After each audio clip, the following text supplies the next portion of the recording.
Bonjour à tous, je vous souhaite la bienvenue ce deuxième jour du salon Stratégie Client et e-marketing. Mon nom est Thierry Spencer, je suis l'auteur du blog du Sens du Client. Ravi de vous retrouver aujourd'hui.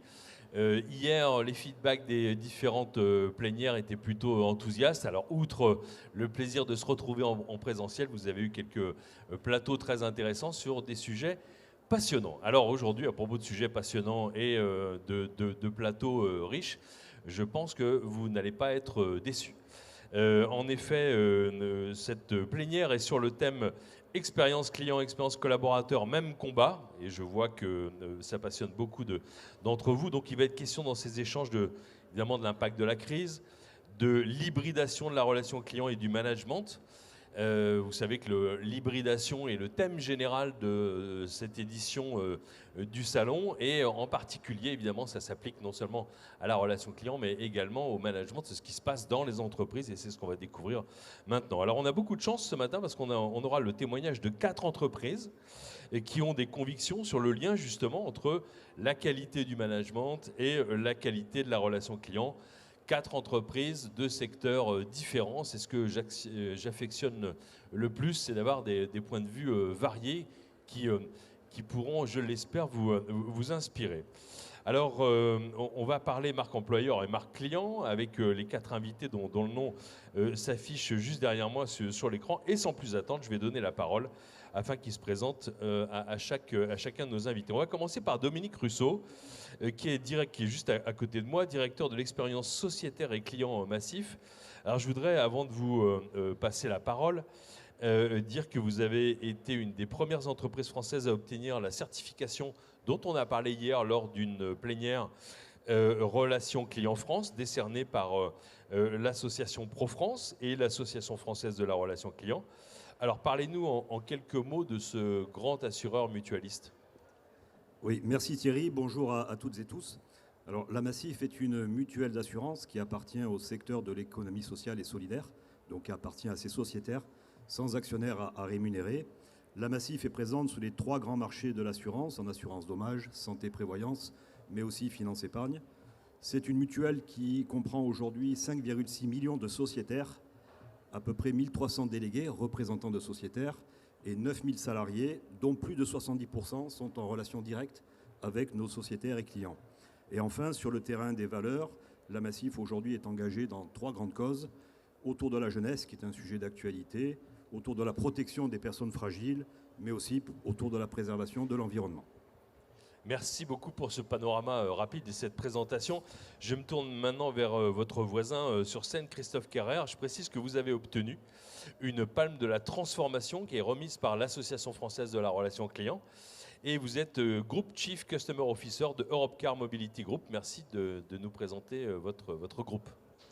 Oui, bonjour à tous. Écoutez, Europcar Mobility Group, c'est un nom qui vous dit quelque chose. On est un groupe international mais d'origine française.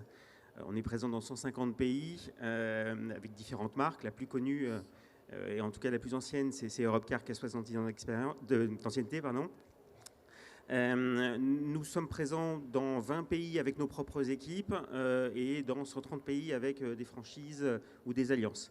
Donc notre métier, c'est vraiment d'être sur le secteur de la mobilité et de proposer à l'ensemble de nos clients différentes offres de valeur pour répondre à leurs besoins du quotidien. Voilà. Et la palme de l'expérience, de la transformation par l'expérience client, effectivement, tournait autour d'une grande transformation qu'on est toujours en train de mener sur la partie relation client notamment. Merci beaucoup. Nous allons maintenant donner la parole à un autre Christophe qui est venu d'un autre secteur, celui du commerce, en l'occurrence LDLC. Et donc Christophe, vous êtes directeur de la relation client de cette enseigne. Alors avant de vous donner la parole, je voulais vous dire que vous faites partie, d'après mes calculs que je fais religieusement chaque année sur mon blog depuis maintenant 15 ans, je prends un tableau Excel et je prends la liste de toutes les entreprises qui ont reçu un prix dans le domaine de la relation client, quel que soit l'émetteur. Et d'après mes calculs, vous faites partie des 5 entreprises les plus récompensées dans le domaine de la relation client en France, ne serait-ce que pendant l'année 2021, et parmi les plus primés de ces 5 dernières années. Alors Christophe, est-ce que vous pourriez nous présenter votre groupe en quelques mots ? Volontiers Thierry, alors bonjour à toutes, bonjour à tous. Le groupe LDLC est né à Lyon en 1996. On est un groupe français de e-commerce, un des pionniers probablement du e-commerce en France, avec une belle aventure entrepreneuriale à la clé, dans laquelle on va retrouver un petit peu tous les codes de la start-up américaine, dans laquelle il manquera peut-être le garage. LDLC n'est pas né dans un garage, mais dans un appartement en l'occurrence. L'entreprise a vite grandi au début des années 2000, a survécu à la bulle Internet, qui a laissé beaucoup de monde sur le carreau.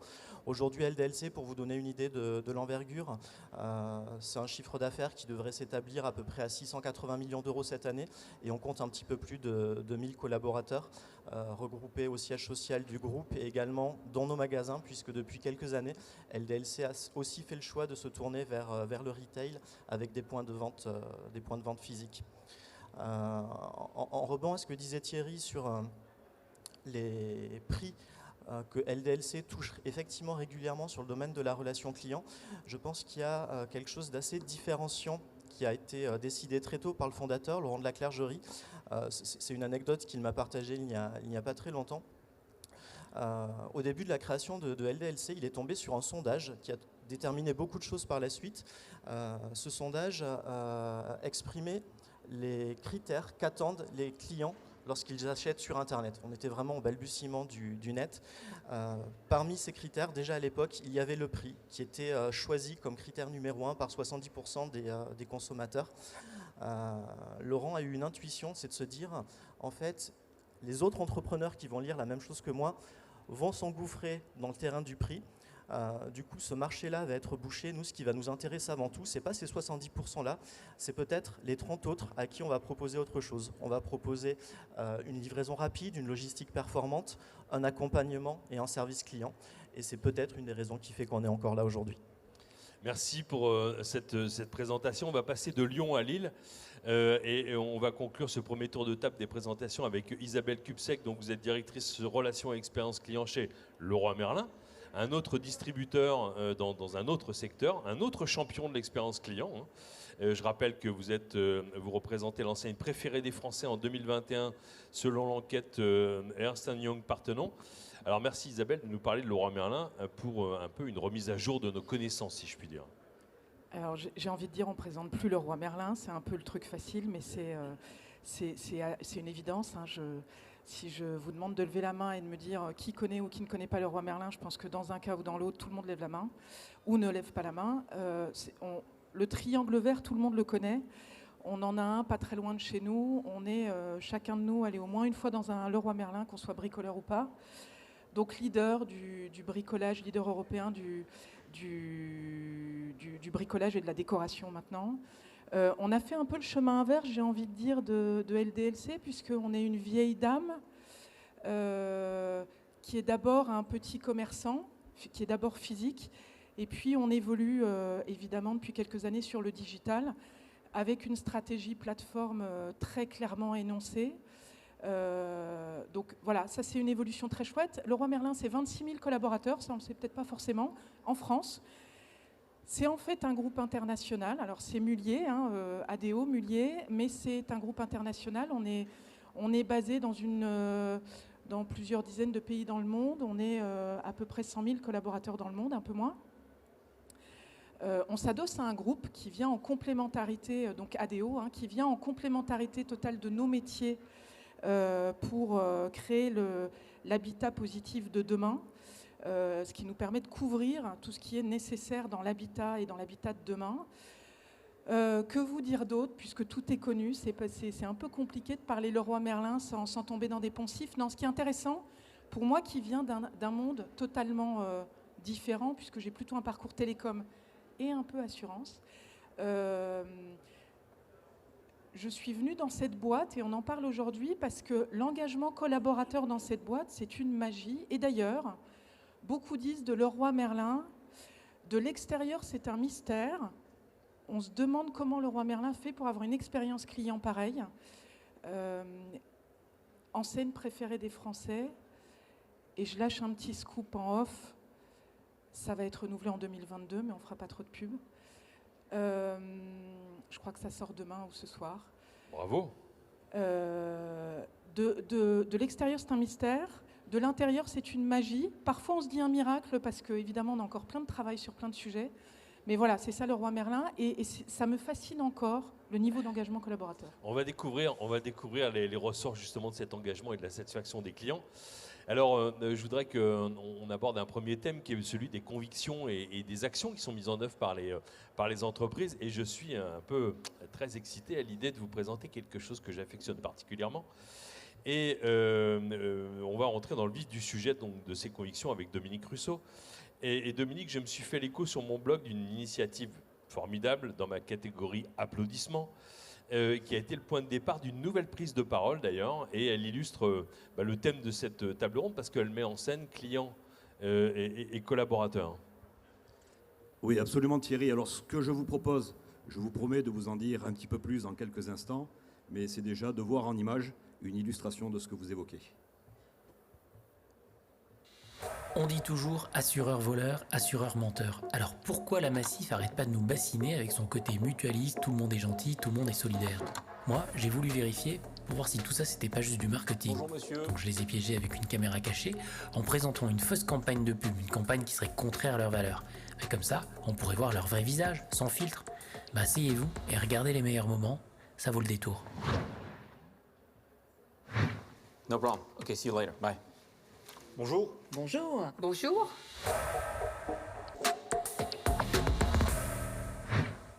Le volet économique, une Massif plus puissante. Un objectif, écraser le marché.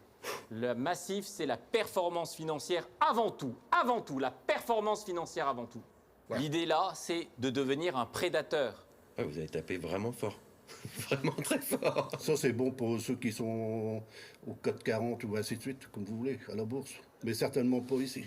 Et vous pensez jamais au business, en fait? C'est une ONG, la Massif, ou... Vous parlez de business, développer le business, ok, mais c'est pas une fin en soi.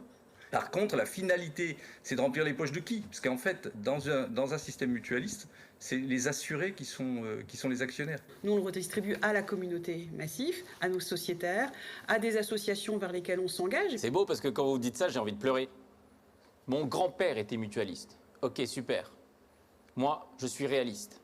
Moi, je suis sans voix. Vous êtes sans voix, c'est rigolo pour une déléguée, c'est cocasse. Ben là, oui, vous allez reprendre du coffre. Hein. Ça, c'est la Massif de demain. Alors on est un peu frustré parce que évidemment ce film dure plus longtemps, vous l'avez compris, et je le trouve vraiment formidable. Oui, alors bon, vous pouvez accéder à l'intégralité du film qui est sur les réseaux sociaux, qui a fait un peu plus de 5 millions de vues. Donc on voit finalement que l'attachement aux valeurs aujourd'hui est un vrai sujet. Donc en fait cette caméra cachée, puisque vous avez compris que c'était une caméra cachée, est partie d'un questionnement. Alors on s'aperçoit souvent et de plus en plus que la voix du client, la voix de nos sociétaires est plus forte que la voix de l'entreprise. Donc comment arriver à traduire nos valeurs, à incarner nos valeurs sans être finalement cet émetteur direct? Comment arriver à traduire cette authenticité que représente aujourd'hui la Massif, cette sincérité, surtout dans le milieu de l'assurance? On sait que ce n'est pas forcément les adjectifs auxquels on pense en premier. Donc ce que l'on a fait, on a réuni autour d'une table différents représentants de la Massif, des sociétaires, des salariés, des délégués de sociétaires. Et vous l'avez vu, nous les avons confrontés à la proposition d'une nouvelle campagne de communication, un nouveau territoire de marque qui allait mais vraiment à l'encontre des valeurs historiques de la Massif, de son ADN mutualiste.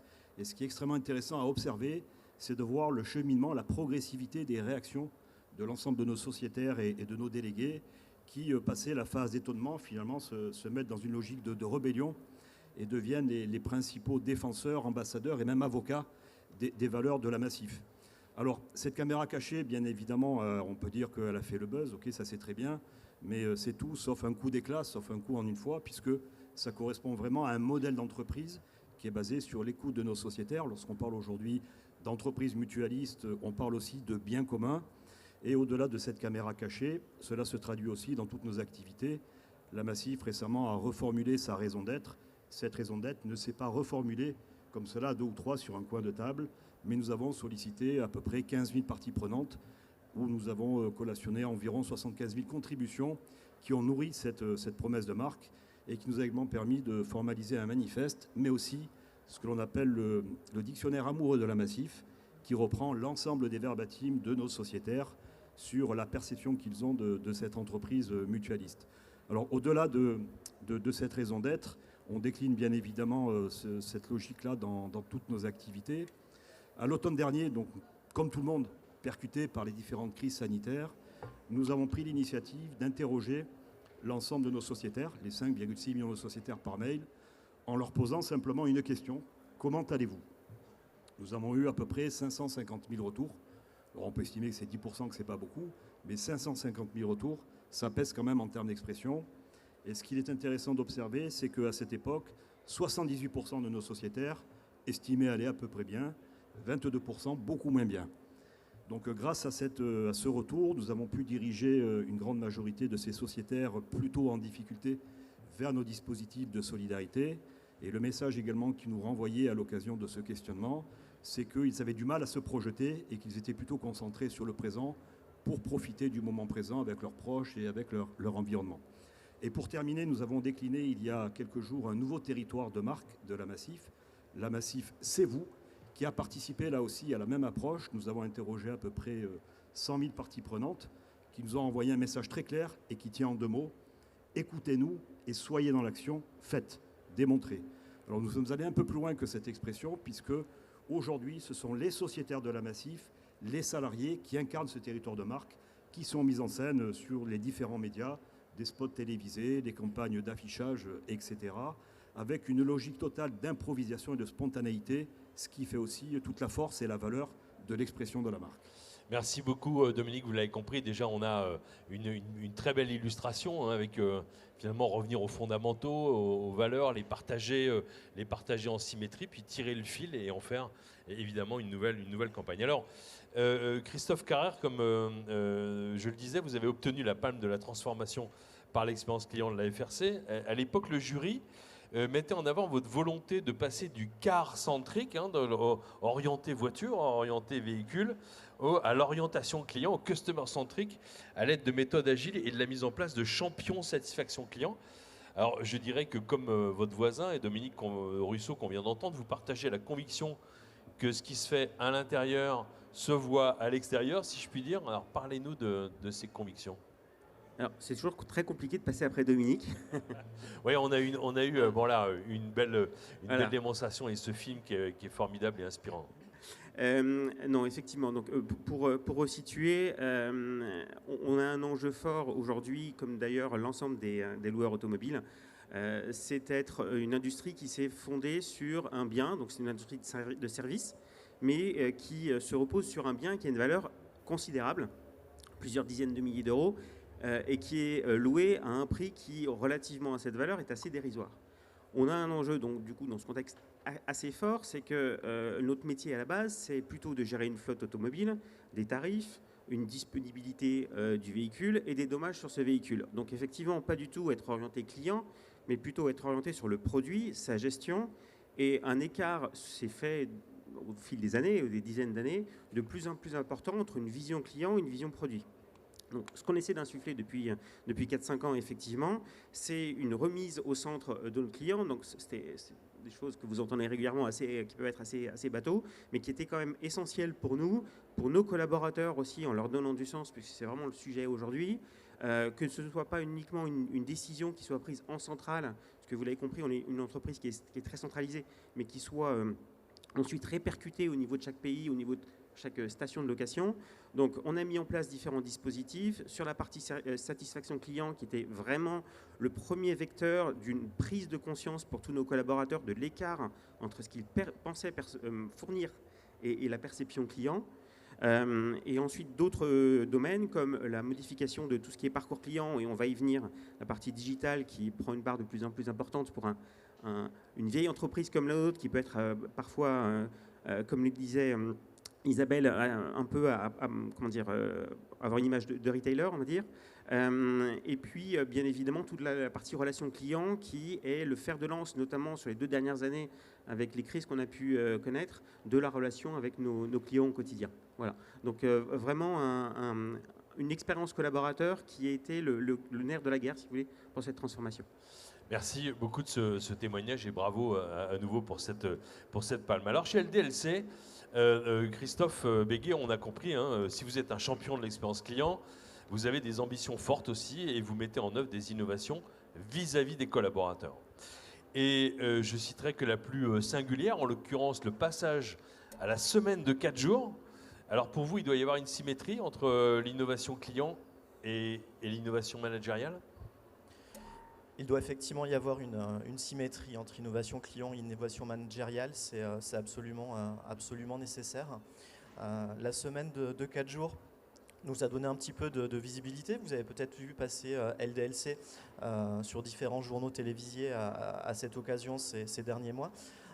Oui, vous êtes passé à envoyé spécial. Oui, notamment. Et sans transpirer. Parce que généralement, quand on passe à envoyé spécial, on passe parfois un sale moment. Et là, c'était vraiment pour mettre en avant votre entreprise. Tout à fait. Tout à fait. Ce sujet de la semaine de 4 jours, il va revenir sur la table auprès des équipes dans quelques semaines, parce que les équipes travaillent 4 jours, mais l'entreprise, elle, travaille bien 6 jours par semaine.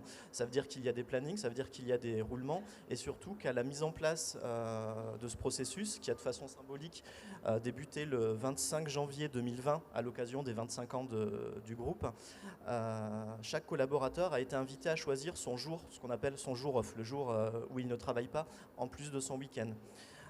L'engagement qu'on a pris, c'est que ce jour, il serait calqué sur l'année scolaire, puisque finalement, le but dans une démarche de qualité de vie au travail, c'est de permettre aux gens de faire autre chose et surtout de consacrer cette journée à ses enfants, à se libérer peut-être de préoccupations liées à la garde, à la crèche, ce genre de choses. Donc on a choisi de ne pas faire ça sur une année civile du 1er au 31 décembre, mais calquer ça sur l'année scolaire. Sur l'année d'expérimentation, janvier-septembre, il paraissait un petit peu hâtif de remettre en question ce jour de congé. Et là, au bout de bientôt 1 an et demi, on va proposer aux collaborateurs de se positionner sur un autre jour. Le but, c'est qu'il y ait des roulements, que chacun puisse connaître un rythme de travail un petit peu différent. Et on a commencé à sonder les équipes pour voir, essayer de se projeter, de s'organiser, comment ils voyaient les choses.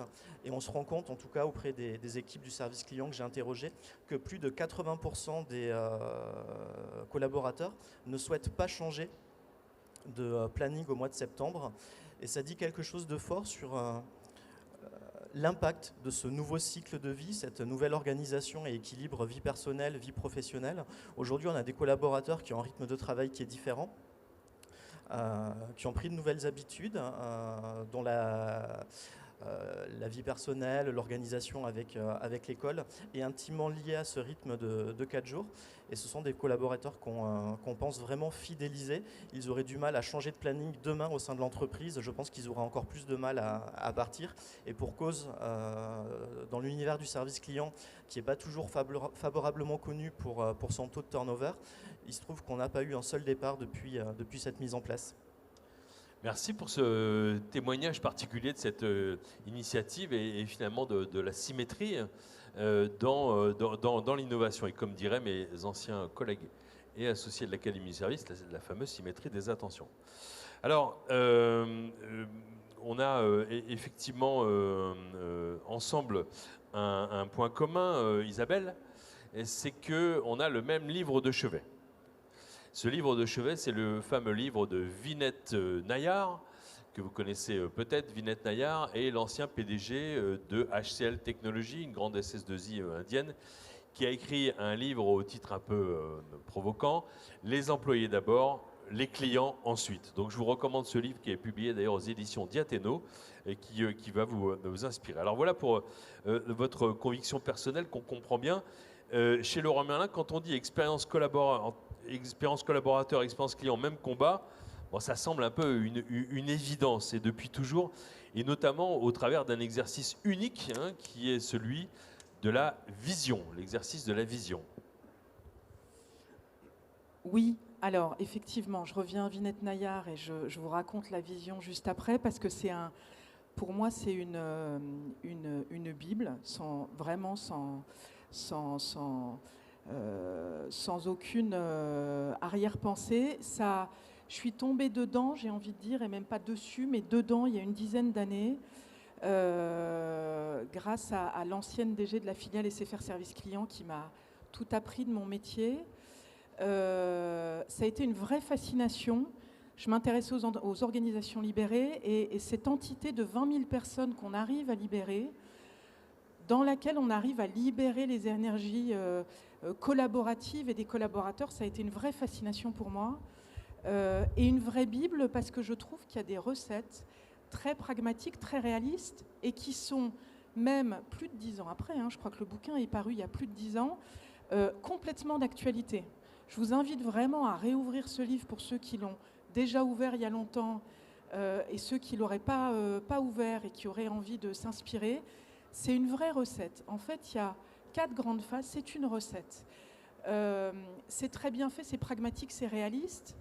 Si je fais le lien avec Leroy Merlin, alors certains connaissent ce bouquin en interne, c'est intéressant d'échanger là-dessus.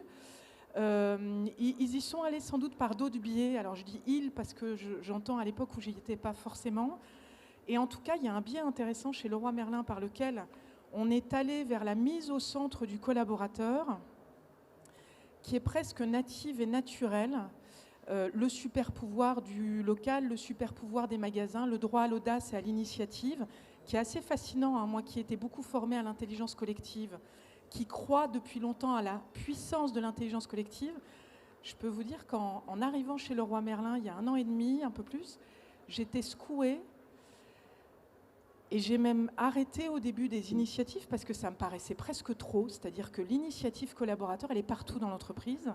Alors ça crée plein de choses positives et puis parfois ça crée des moments où il faut poser un cadre et des limites, mais pour moi ça vient d'où ? Ça vient beaucoup, en tout cas ça a été ancré par vision. C'est un sujet que Thierry connaît bien. Vision, c'est une initiative. Alors, je dis souvent que c'est une des initiatives qui existent peu en Europe et dans le monde, mais je contrarierais Dominique qui a fait beaucoup de choses, notamment avec 15 000 parties prenantes, dont beaucoup de collaborateurs, pour réfléchir à la raison d'être de la Massif. Vision, c'est 26 000 collaborateurs en France et le même modèle dans d'autres pays qui réfléchissent à la vision de l'entreprise et qui posent la vision de l'entreprise. Et ce ne sont pas 26 000 collaborateurs qui la posent aidés de cabinets externes, ce sont 26 000 collaborateurs et tiers parties prenantes aussi, d'ailleurs, j'en profite, c'est important de le dire, c'est-à-dire clients, tiers travaillant avec nous. Par exemple, les artisans, vous savez que Leroy Merlin travaille de plus en plus et beaucoup avec des artisans, émaillés avec des artisans, qui ont travaillé sur la vision, mais qui ont aussi co-animé la vision. Donc on n'est pas co-responsable du contenu, on est aussi co-responsable de tout le cadre qui a été posé, de l'animation qui a été posée autour de ça, des collaborateurs formés à l'appréciative inquiry, qui est une méthode d'intelligence collective appréciative, donc basée sur le positif et tout ce qu'on fait bien, qui a permis de poser cette vision qui existe maintenant depuis plusieurs années, qu'on remet à jour cette année, on la remet à jour à peu près tous les 3 à 5 ans en fonction de l'actualité, et qui est une vraie magie, qui fait qu'aujourd'hui, on a plein de choses qui sont au cœur de l'activité, au cœur de l'entreprise, qui jouent beaucoup aujourd'hui sur le fait qu'on est en scène préférée des Français, très clairement, ça joue beaucoup, et qui joue beaucoup sur le fait que l'humain est au cœur chez Leroy Merlin. Vous le voyez à chaque fois que vous avez affaire à Leroy Merlin, même quand parfois vous avez un parcours chaotique, ça arrive, je ne vais pas vous le cacher. Quand vous avez un parcours un peu difficile, un peu chaotique, il y a toujours un humain qui va vous démerder votre sujet. Je dis volontairement démerder parce que des fois c'est un peu compliqué. J'en avais encore un traité ce matin, c'est un peu compliqué parfois. Il y a toujours un humain en magasin qui va vous traiter votre sujet, qui va répondre à votre question. Toujours quelqu'un à distance qui va vous aider. Et ça, c'est la force de Leroy Merlin. Et c'est la force qu'on a tirée de vision parce que l'humain au cœur et le fait de laisser beaucoup d'humains en magasin, ça vient aussi de vision. Merci beaucoup. Et vous permettez que je raconte une petite anecdote de Vision ? Alors, pas comme consultant, vous l'avez compris, il n'y a pas de consultant dans Vision, mais comme observateur. Et j'avais été invité à l'époque par Maria Flamand, qui s'est retrouvée plusieurs fois ici sur scène au Salon Stratégie Client. Et j'avais participé à un groupe de Vision, donc, mais comme observateur. Et c'était des caissières et des caissiers à qui on demandait d'inventer, donc c'était il y a plus de 10 ans, l'encaissement et la caisse de demain. Alors, mais on est chez Leroy Merlin, donc il y a du fun aussi. Donc il fallait faire un sketch en fait, donc devant 3000 personnes. Et donc voilà nos caissières et caissiers qui arrivent sur scène pour présenter le résultat de leurs travaux sur la caisse de demain. Et donc il s'était mis du papier aluminium parce que bon, on est dans le futur bien sûr, bon, on se déguise aussi dans le Nord. Et de quoi elle parlait? En fait, eh bien, elle témoignait du fait qu'elle commençait en disant « dans le futur, il n'y aura plus de caisse ». Alors la force de cet exercice, c'est justement, et c'est le thème de ce dont on parle, la force de cet exercice, ce n'est pas effectivement une décision de la direction générale ou de l'actionnaire qui dit on va changer les caisses, on va supprimer les caisses, mais c'est un groupe de personnes au contact du client qui imaginent un futur et elles en sont propriétaires de cette innovation. C'est une anecdote pour moi formidable et je suis très admiratif de ce modèle de vision en l'occurrence. On va passer à une autre séquence, à l'impact et la leçon de la crise. On va donc aborder un thème partagé avec vous tous. En l'occurrence, on a vu les réponses singulières. Il s'agit maintenant de l'impact de la crise du Covid. Qu'est-ce qui a changé en interne comme en externe? Comment est-ce que vous avez fait face à la crise? Quelles leçons vous en tirez? On va commencer par vous, Dominique Russo. Oui, alors lorsqu'on parle de crise sanitaire, de crise successive, alors on a tous traité les mêmes priorités, quel que soit notre domaine d'activité. Première priorité, la préservation des salariés, la protection des salariés, ça c'est vraiment capital. Deuxième priorité, c'est de maintenir coûte que coûte, et quel que soit l'environnement, le lien avec toutes les parties prenantes. Et enfin, de garantir une continuité d'activité avec l'ensemble de nos clients et sociétaires.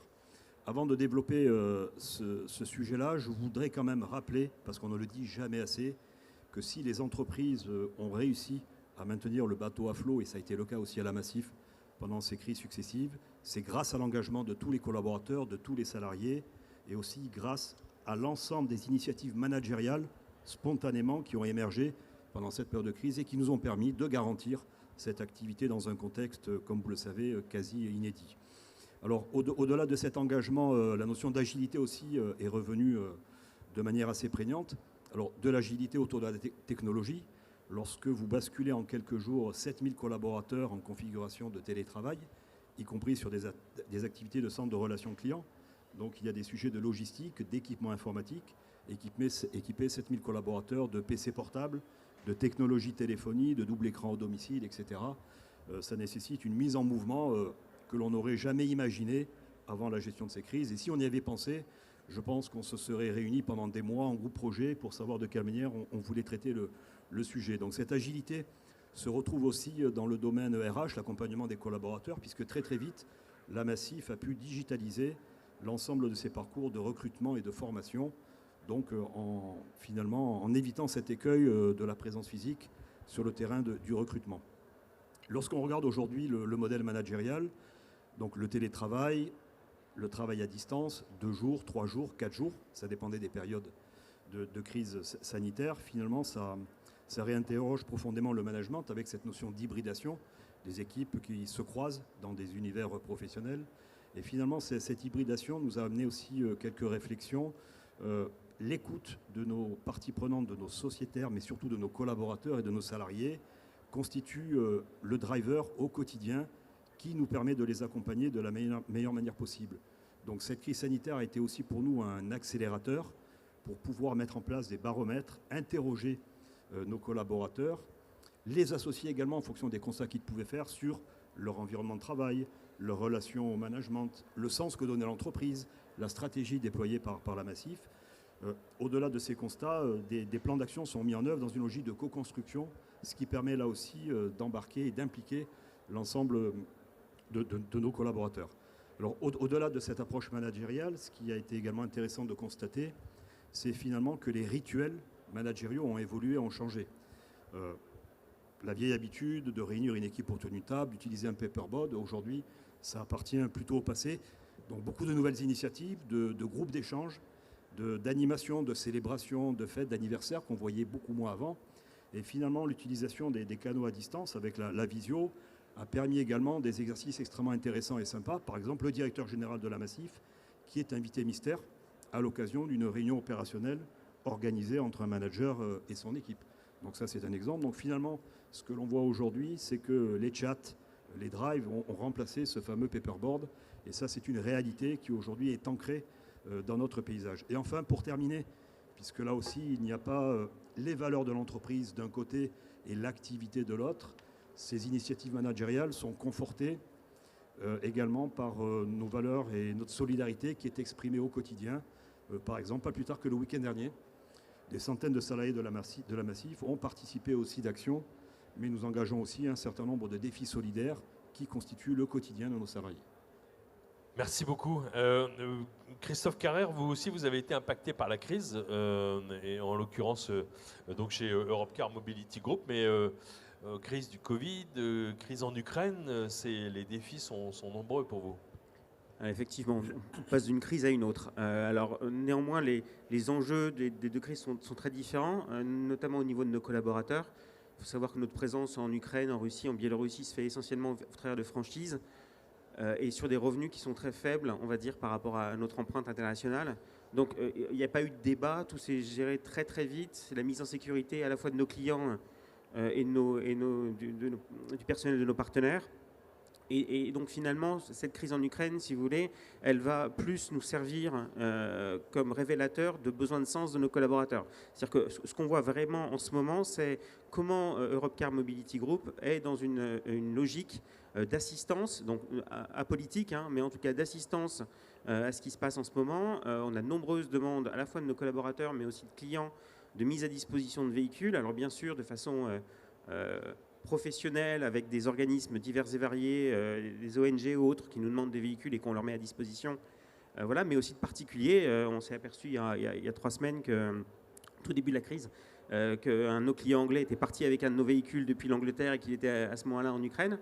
Donc ça nous donne des sueurs froides à la fois pour le client, pour l'objectif qui était de transporter des réfugiés. Donc on s'est dit, oulala, comment tout ça se passe. Donc là, on est vraiment sur l'Ukraine, sur une quête de sens de nos collaborateurs, comment on peut aider sans non plus partir dans du grand n'importe quoi. Donc je pense que vraiment la grosse difficulté par contre pour nous, ça a été le Covid, comme toutes les entreprises de tourisme. Alors on était dans un monde déjà très très digital pour nos collaborateurs auparavant, avec 50% de télétravail, donc les outils, on va dire dans tous les sièges, étaient déjà en place, et ce qui était plus difficile par contre, c'est effectivement cette absence totale de lien physique. Par contre, et je pense qu'on n'y pense pas suffisamment, ce qui a été très impactant, c'est la présence terrain. On a des dizaines de milliers de collaborateurs sur le terrain. Eux étaient entre guillemets dans une certaine obligation de présence physique. Je vous remets un peu en perspective, vous le savez, ce qui s'est passé au début du Covid, qui était une grande inconnue pour nous tous. Et donc avoir des collaborateurs en présence sur le terrain sans savoir exactement quelle est l'ampleur de tout ce qu'on va subir, c'est très compliqué. Et je pense que si je peux en tirer un aspect positif, je dirais, de cet aspect-là, ça a été la remise en exergue, la remise en avant de nos collaborateurs terrain, notamment en station, qui pendant 2 ans ont tenu la baraque. Concrètement, on est passé quand même assez près de la correctionnelle hein, chez Europcar Mobility Group. Ça a été très compliqué. Et véritablement, tout ça a été tenu par nos collaborateurs terrain, qui en général sont un peu les soldats de l'ombre, les gens auxquels on ne pense pas forcément, mais qui sont ceux qui font vivre l'expérience aux clients, qui sont effectivement parfois en difficulté, mais en l'occurrence là, qui nous ont vraiment apporté un soutien fort. Et puis, dernier petit message quand même pour tous nos centres de relations clients, on est à 95% externalisés, une présence un peu partout dans le monde, en Europe de l'Est, aux Philippines, etc. etc. Et j'ai été bluffé par la capacité de tous ces centres et de tous ces acteurs à se réinventer pour garantir un service opérationnel dans un moment d'angoisse fort pour nos clients, pour répondre vraiment à leurs besoins. Et je pense que ça, c'était vecteur de cohésion aussi entre nos prestataires et la marque. Merci pour ce témoignage. Chez LDLC, Christophe Béguet, dans un autre secteur, vous aussi, vous avez été impacté par la pandémie. Le management, la façon de travailler ensemble, la façon d'entrer en relation avec les clients, beaucoup de choses ont évolué. Beaucoup de choses ont évolué. Alors chez LDLC, au niveau du e-commerce et en particulier du e-commerce high-tech, e-commerce informatique, et à contrario du secteur du tourisme, on a plutôt bien profité en termes d'activité de la crise sanitaire parce que, Dominique le précisait, il a fallu équiper énormément d'entreprises en termes de stations de travail et de double écran. au besoin chez la Maïf, n'hésitez pas à vous rapprocher de nous. C'est quelque chose qu'on sait a priori plutôt bien faire. Le domaine du loisir a aussi explosé parce que confiné pendant plusieurs semaines, au bout d'un moment, on tourne un petit peu en rond. Les équipements de loisirs ont été très demandés. Donc l'activité a vraiment été une opportunité pour LDLC, le tout avec des métiers qui étaient pour l'essentiel, en tout cas pour les métiers au niveau des bureaux et du siège social, facilement télétravaillables. Le télétravail qui était en plus en place dans l'organisation bien avant l'arrivée du Covid. La différence, c'est que le télétravail était en place sur des postes qui étaient choisis. Non seulement sur des postes qui étaient choisis, c'est-à-dire que tel poste rattaché à telle fiche de fonction était éligible ou non, mais on allait même plus loin en descendant au niveau de l'individu. Pour faire un lien avec le débat client d'abord ou collaborateur d'abord, je vous donne un exemple. On s'est rendu compte, même avec des collaborateurs assez geeks, que certains travaillaient avec une connexion Internet un petit peu faiblarde, parce que habitant à l'extérieur de Lyon, dans des maisons à la campagne. Et il a fallu trancher. Qu'est-ce qu'on fait de ces postes-là avec des conditions de télétravail qui ne permettent potentiellement pas de garantir l'excellence des communications téléphoniques? Est-ce qu'il faut choisir le client? Est-ce qu'il faut choisir le collaborateur? Ce débat, on l'a tranché plutôt en faveur du client. Et puis il y a eu le Covid.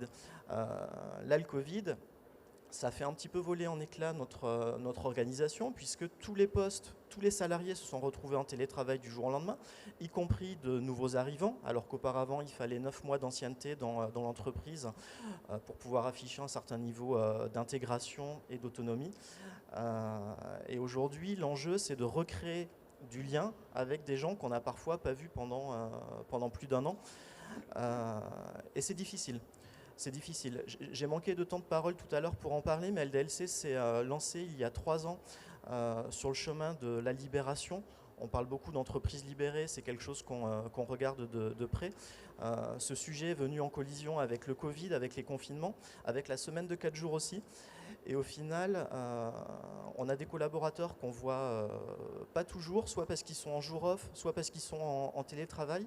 Et pour maintenir le même niveau d'engagement, c'est une vraie difficulté au quotidien. Et malheureusement, aujourd'hui, le constat qu'on doit bien faire en toute humilité, c'est qu'on a peut-être plus de questions que de réponses sur ces sujets-là. Je pense qu'on est vraiment au début de quelque chose, avec vraiment côté LDLC, beaucoup de sujets qui se sont suivis. Isabelle, quel enseignement vous tirez de la crise que nous avons traversée et que nous traversons? Alors, les crises se suivent et ne se ressemblent pas, si j'ose dire.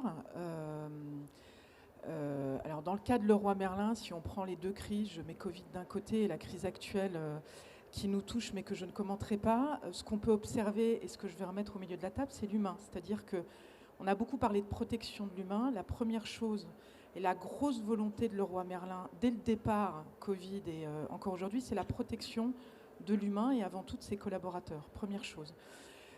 Si je reviens juste sur le Covid et les apprentissages qu'on peut avoir, notamment sur le travail et ce que ça change dans le travail, ce qui est intéressant, c'est que j'étais tout au début du Covid encore dans le conseil, je travaillais avec Leroy Merlin, mais pas que.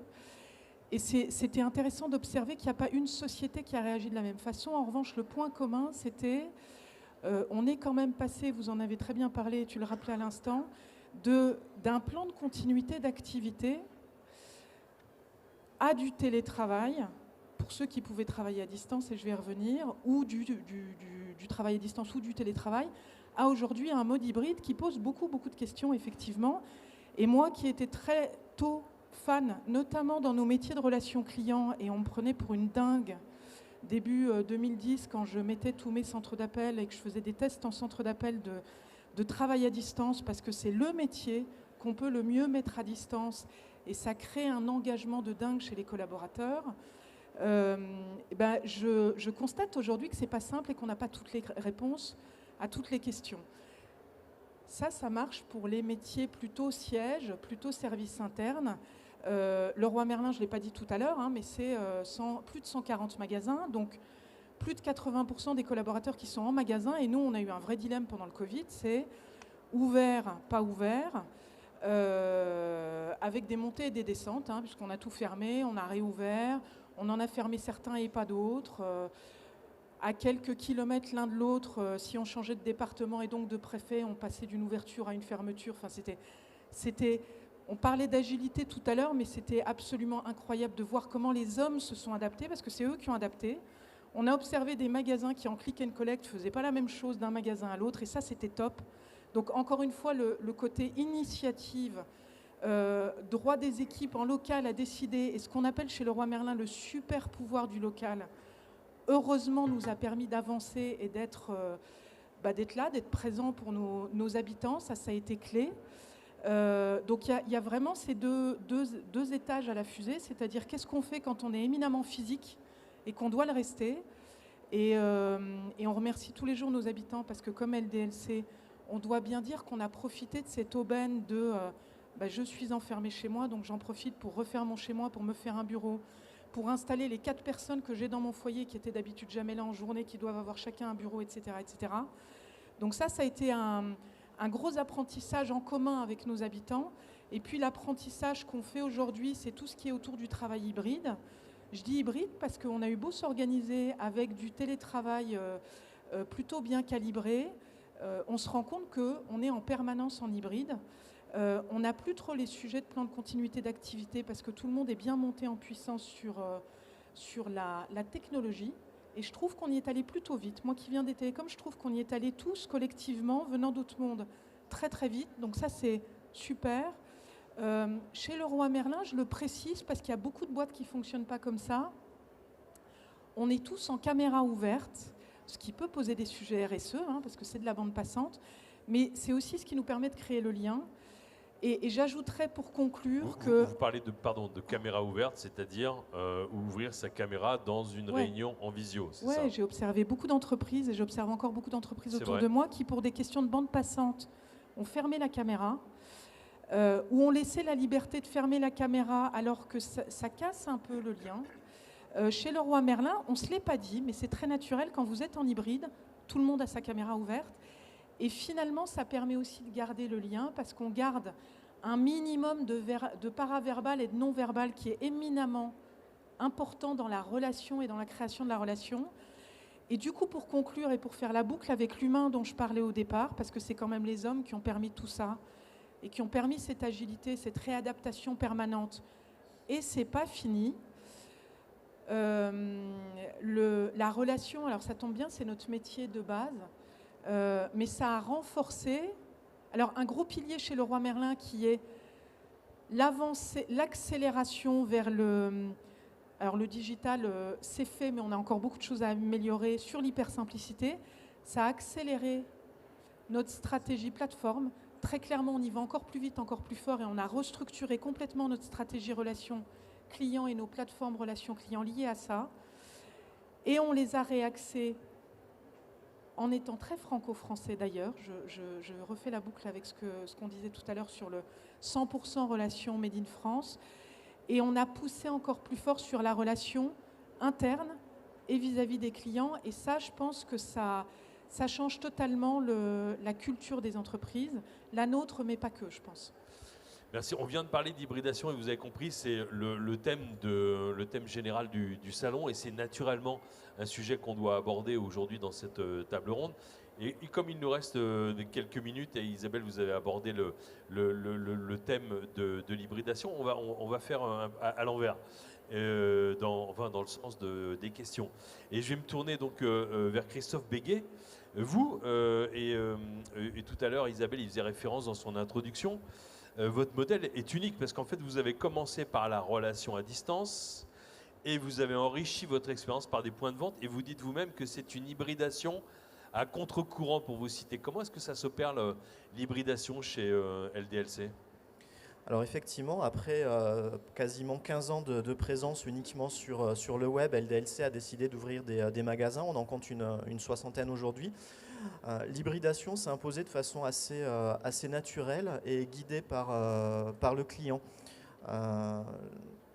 Je vous donne un exemple.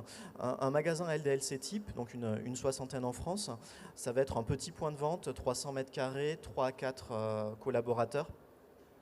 Et j'étais très surpris de découvrir que dans ces magasins où on s'attend vraiment à ce que la relation client se fasse en magasin, Il n'y a pas de frontières. On va retrouver exactement les mêmes attentes qu'en e-commerce, c'est-à-dire que de la même façon que le centre de relations clients web doit être parfaitement joignable, les magasins eux-mêmes reçoivent toute la journée énormément d'appels.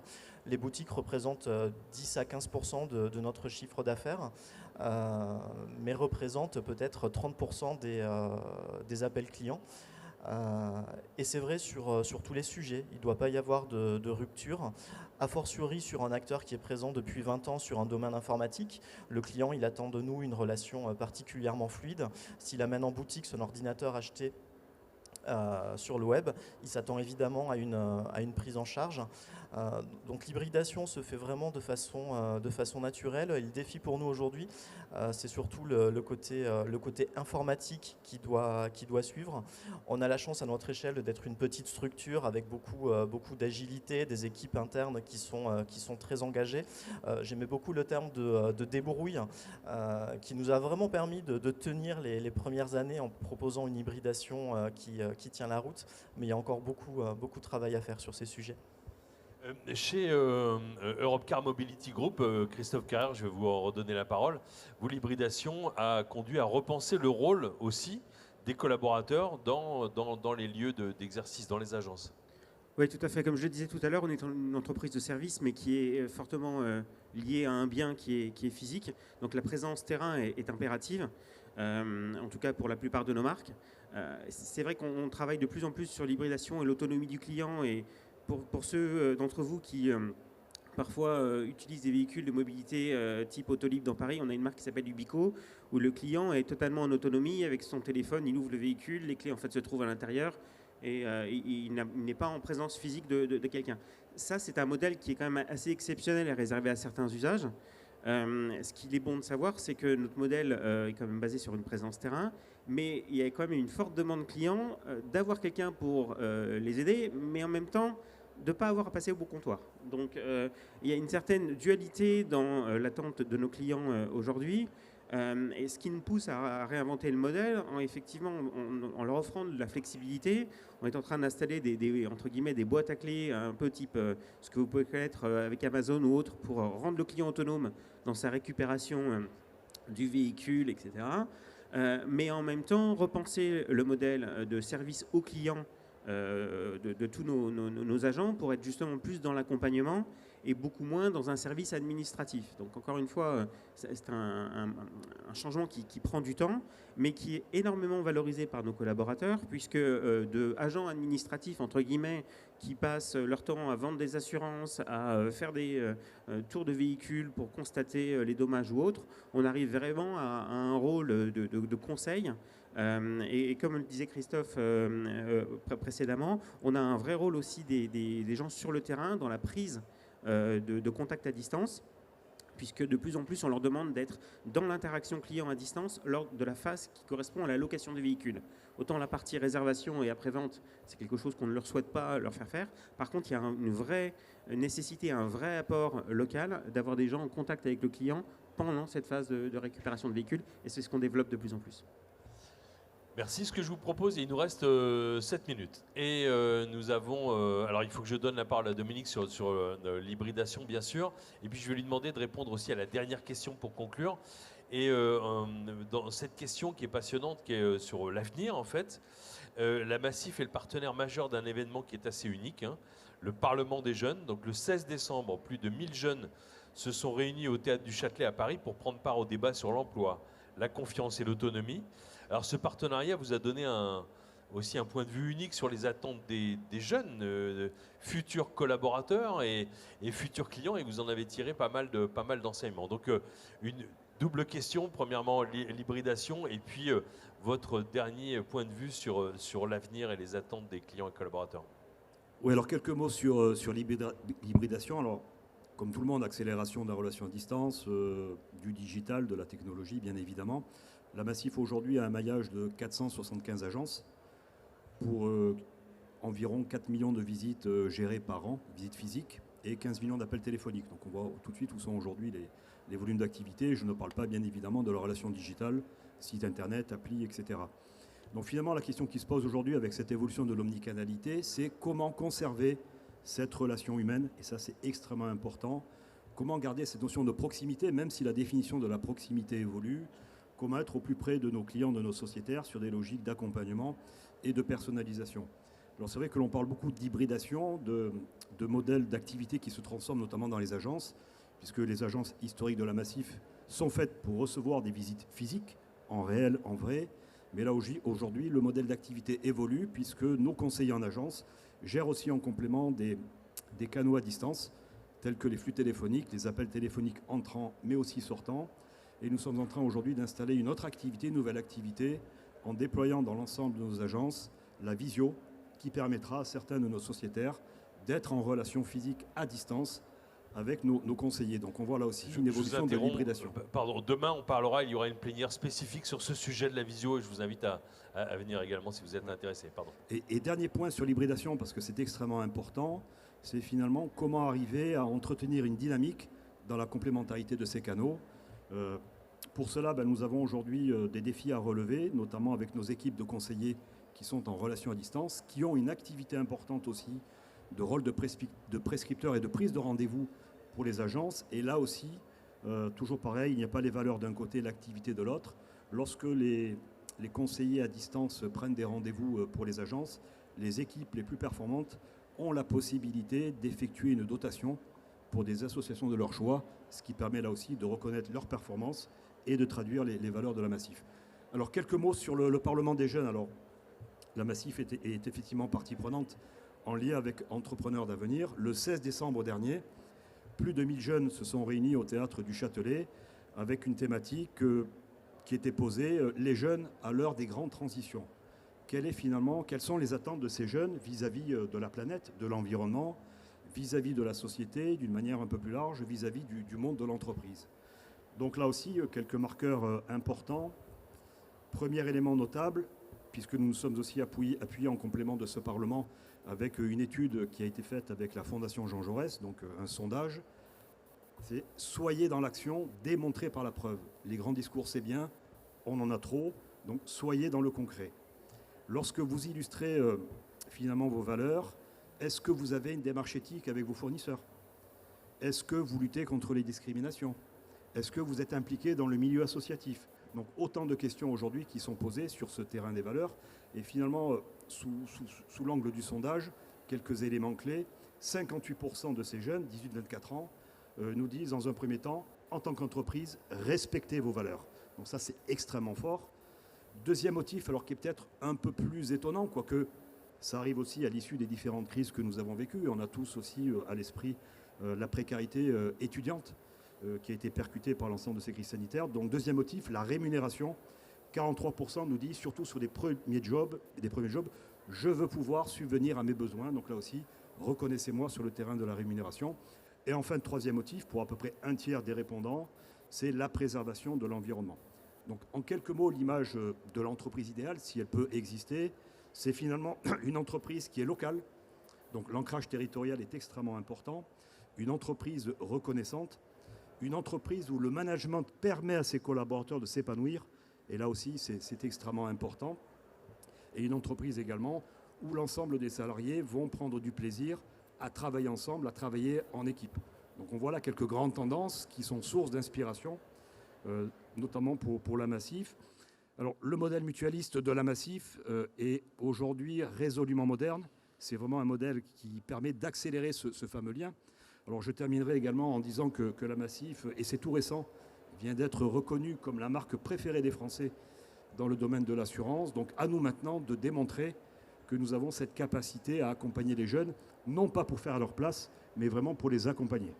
Merci beaucoup. La transition est toute trouvée sur la jeunesse et sur les défis de l'environnement parce que chez Europcar Mobility Group, vous allez être au cœur de cette transformation parce que vous allez vous rapprocher, enfin vous avez commencé ce rapprochement avec le groupe Volkswagen pour être un acteur de la mobilité globale et de répondre justement à ces nouveaux défis. Oui, alors c'est un nouveau rapprochement puisque Volkswagen était déjà propriétaire d'Europcar il y a une quinzaine d'années.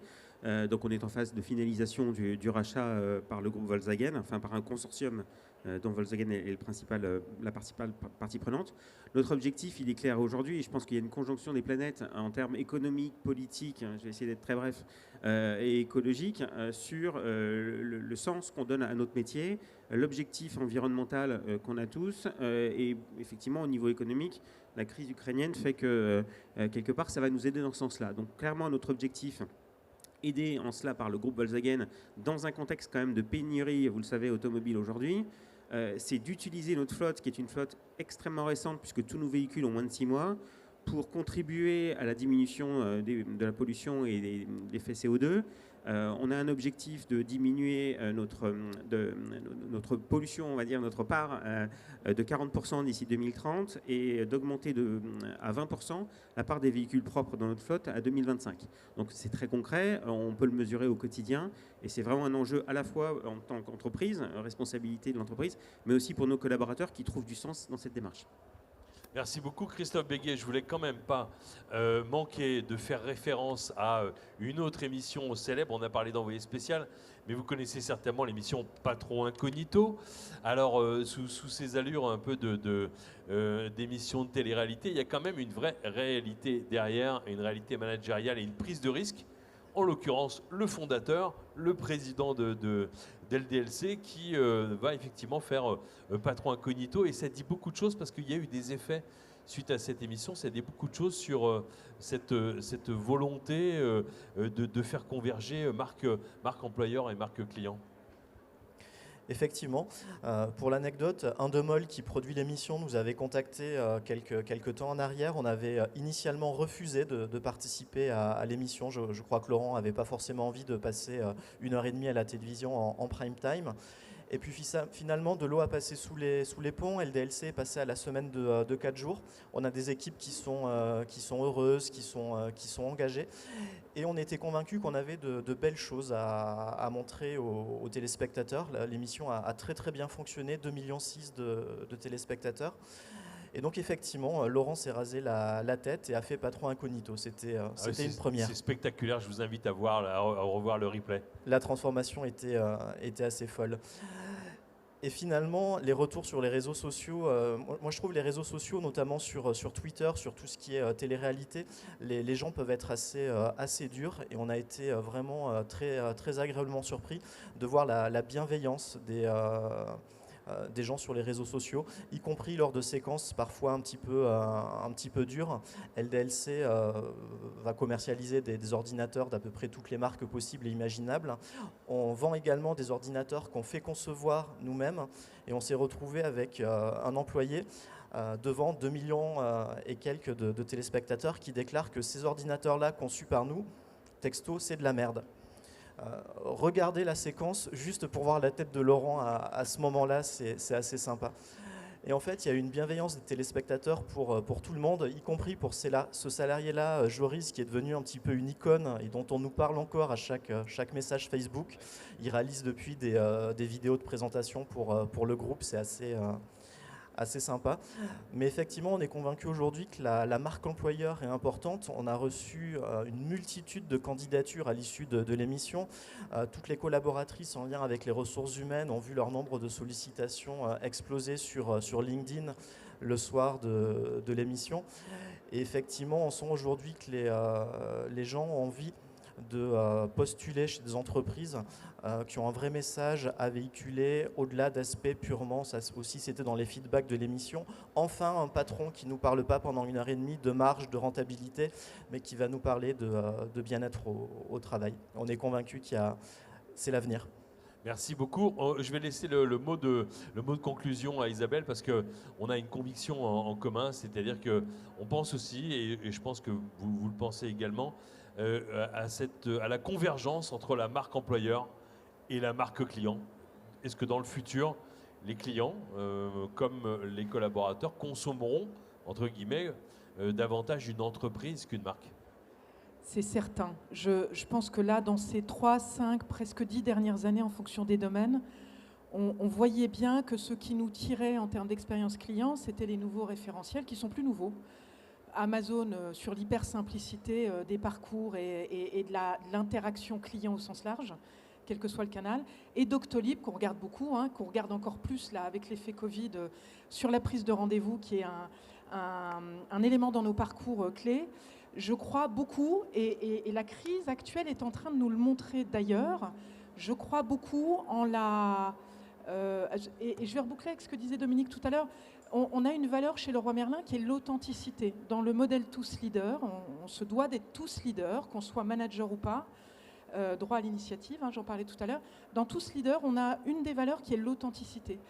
Et clairement, si on n'incarne pas les valeurs qu'on affiche, et c'est ce qui est magique chez Leroy Merlin, c'est qu'on affiche des valeurs. Et pour moi, pas assez. Il y a certaines valeurs qu'on n'affiche pas assez. On se doit de les incarner. On va se devoir de plus en plus. On va aller vers ce devoir de l'incarner. Sinon, on va perdre les 18-24 ans et plus. Le consommateur de demain, mais presque de ce soir, est un consommateur qui veut avoir une expérience de marque qui parle à ses valeurs, à lui. Alors évidemment, on parlait de RSE et je ne vais pas vous parler des engagements Leroy Merlin parce qu'on y passerait du temps. On est très ambitieux, mais on se doit d'être ambitieux. Mais clairement, on sent que si on ne respecte pas et si on n'incarne pas les valeurs qu'on affichera demain, voire ce soir, clairement, on sera lâché par nos habitants, dans notre cas, les clients de manière générale. Merci beaucoup. C'est le moment d'applaudir nos invités. Merci à vous tous d'être venus si nombreux ce matin. Je suis vraiment très heureux. Je savais qu'il nous fallait au moins 2 ou 3 heures pour parler de ce sujet. Mais on se retrouvera sur les réseaux sociaux et ailleurs. Je vous souhaite une excellente journée. Un très bon salon.